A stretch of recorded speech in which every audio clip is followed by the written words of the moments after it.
जी अस्सलाम वालेकुम। नादिर बलोच एक नई वीडियो के साथ हाजिर खिदमत है। आज हम दो मौज़ूआत पर बात करेंगे। एक मौजू है तहरीक लब्बैक से जुड़ा। तहरीक लब्बैक जो खामोश है, जो इस वक्त चुप करके अपना काम कर रही है, लेकिन न सिर्फ वो खामोश है असूली तौर पर, बल्कि जो उसके मुखालफिन हैं वो भी जाग रहे हैं, वो भी इसके ऊपर काम कर रहे हैं। इसके अलावा कुछ तहकीकाती इदारे इसके ऊपर काम कर रहे हैं। वो किन खतूत पर किन चीज़ों को चेक कर रहे हैं, ये आपके साथ शेयर करना है। इसके अलावा आपके साथ ये भी शेयर करना है कि तहरीक लब्बैक की जो क़यादत, नई क़यादत है, वो क्या सोच रही है, किन खतूत पर वो काम कर रही है, ये आपसे शेयर करना है। और इसके अलावा जनाब, पाकिस्तान और बरतानिया के दरमियान नवाज शरीफ की वापसी का मामला जो है एक तनाज़ा बन गया, एक ऐसा तनाज़ा जिसके ऊपर पाकिस्तान ने बरतानवी परवाज़ वसूल करने से इनकार कर दिया। ये वो तमाम चीज़ें हैं कि जो आपके साथ शेयर करनी है। आपसे दरख्वास्त है कि अगर आपने मेरा चैनल सब्सक्राइब नहीं किया तो चैनल सब्सक्राइब करें, बेल आइकन का बटन दबाएं और अपनी कीमती राय से ज़रूर आगाह कीजिए।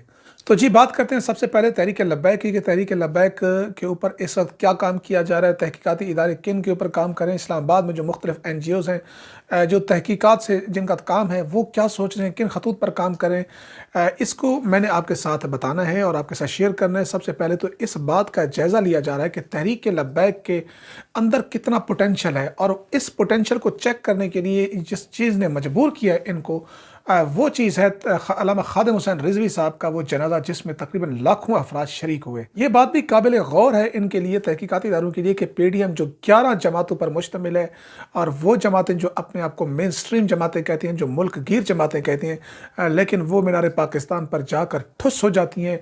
वो एक ग्राउंड नहीं भर सकती, लेकिन एक शख्सियत जिसकी जद्दोजहद के कुल 4 साल हैं, जो इस वक्त मीडिया को अगर देखने में नजर आए, और वो 4 साल में इतना कुछ करके गए हैं कि उसके जनाजों में लाखों अफराद शरीक हुए। उसके बाद ये अखबारात में खबरें छपी, रिपोर्ट्स बनी, लेकिन उसके बाद हमने देखा कि इसके ऊपर बाकायदा तहकीकाती इदारे ने, रिसर्च इदारे ने इसके ऊपर काम शुरू किया है। और इस हवाले से मुझसे भी रब्ता किया, मुझसे भी सवालात किए गए, क्योंकि मैं, आपको पता है कि मुसलसल तहरीक लब्बैक का जो फैज़ाबाद का धरना था, वहाँ से लेकर आखिर तक, स्वयं तक मैं, अल्लामा खादिम रिजवी साहब के स्वयं तक मैं लाहौर में रहा, वहाँ पर कवर करता था। तो इस हवाले से मुझसे भी पूछा गया, कुछ सवालात पूछे गए, और बाद में जब मैंने उनसे पूछा कि आप क्या काम कर रहे हैं, तो उन्होंने बताया कि जनाब, हम इस बात पे सोच रहे हैं कि तहरीक लब्बैक का करंट जो पोटेंशियल है वो क्या है, और आया इतनी शिरकत जो हुई है, इसके पीछे असल जो मुहर्रिक है, असल ताकत है, वो क्या है।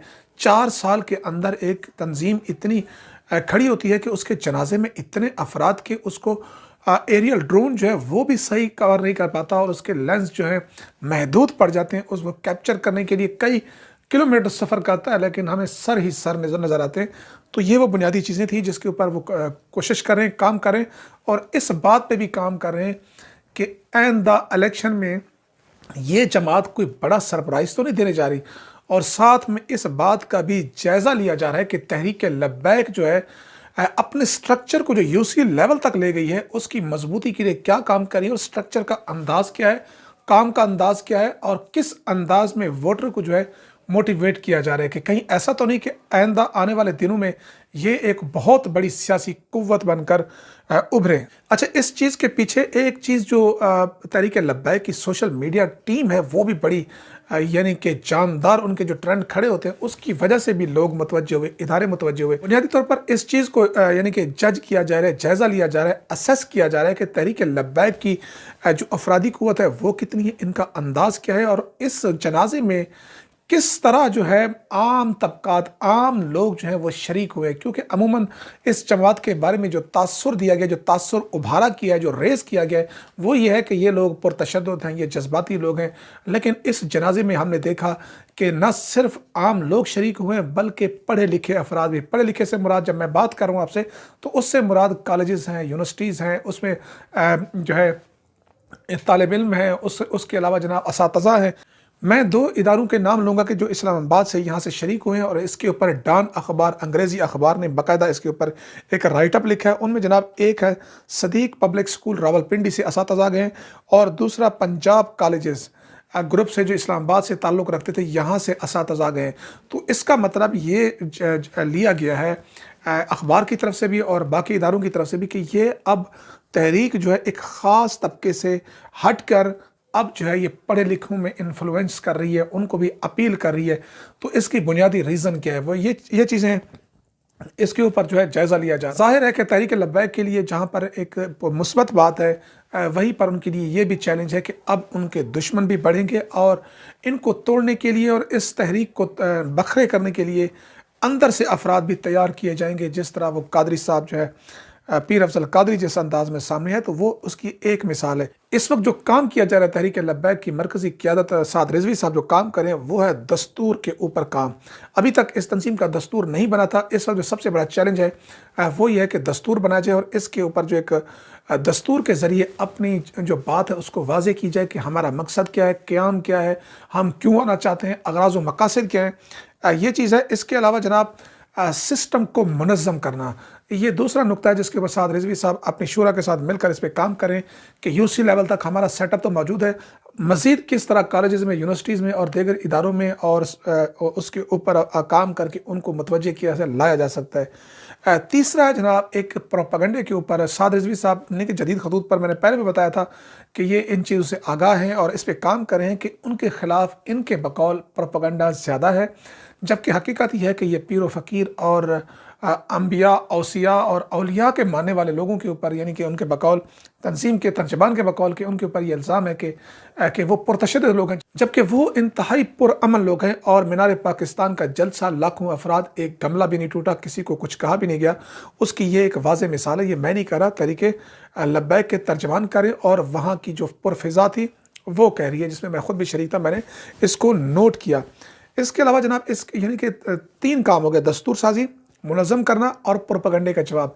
चौथा जो बड़ा चैलेंज है तहरीक लब्बैक को उस वक्त वो ये है कि इनके सोशल मीडिया अकाउंट्स जो हैं वो तेज़ी के साथ ब्लॉक किए जा रहे हैं, बंद किए जा रहे हैं। खादिम रिजवी साहब की कोई तकरीर या तहरीर फेसबुक पर शेयर करे तो उसका अकाउंट डिसेबल हो जाता है, उसको जो है अकाउंट सस्पेंड कर दिया जाता है। ये बड़ा चैलेंज है, इसके ऊपर काम किया जा रहा है किस अंदाज में अपने मुस्बत चेहरे को सामने लाया जाए और आलमी तंजीमों को, अफराद को, शख्सियात को मुतवज्जे किया जाए।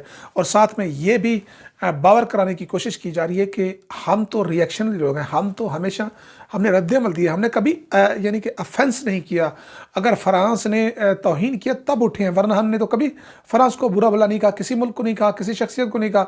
जब कोई तौहीन करता है तो हम करते हैं। तो लिहाजा इस चीज़ के ऊपर भी एक ख़ास तवज्जो दी जा रही है कि किस तरह तहरीक लब्बैक को जो है उसका मुस्बत चेहरा जो सामने लाया जा सके। इसके अलावा जो इस्लामाबाद में सोचा जा रहा है, सोच विचार की जा रही है, बात की जा रही है, बड़े बड़े साफ़ी इस पर बैठे हैं कि अगर PDM रिज़ाइन करती है, अगर PDM इस्तीफ़े देकर अवाम के पास जाती है या वो वापस जाती है अवाम से बाहर, तो उसकी जो सबसे बड़ी बेनिफिशरी होगी वो तहरीक इंसाफ नहीं होगी। अगर तहरीक इंसाफ वाले खुश हो रहे हैं तो उसकी बेनिफिशरी जो जमात होगी वो तहरीक लब्बैक होगी, क्योंकि वैक्यूम फिल होगा और तहरीक लब्बैक का स्ट्रक्चर और सिस्टम इतना मजबूत है इन 4 सालों में कि वो इसको फिल कर देंगे। ये मेरी अभी कुछ इस जो ग्राउंड लेवल पर काम करने वाली NGOs, अफराद और शख्सियात से बात हुई तो मैं उस पर ये कोट कर रहा हूँ। तो लिहाजा तहरीक लब्बैक जो है इस हवाले से ये खला पुर कर सकती है इस सूरत हाल में। इसके अलावा जनाब 2011 का जलसा जब हुआ था मीनार पाकिस्तान के उसके ऊपर ग्राउंड पर, तो उससे पता चला था कि तहरीक इंसाफ के पीछे अवाम भी है। उसके बाद मुतवज्जे हुए थे। अब जब तहरीक लब्बैक का इतना बड़ा जनाजा जो है अपना अल्लामा खादिम रिजवी का हुआ, तो उसके बाद मुतवज्जे हो गए कि इनके पीछे भी अवाम है, ग्राउंड लेवल का वर्कर है, अफराद हैं, शख्सियात हैं।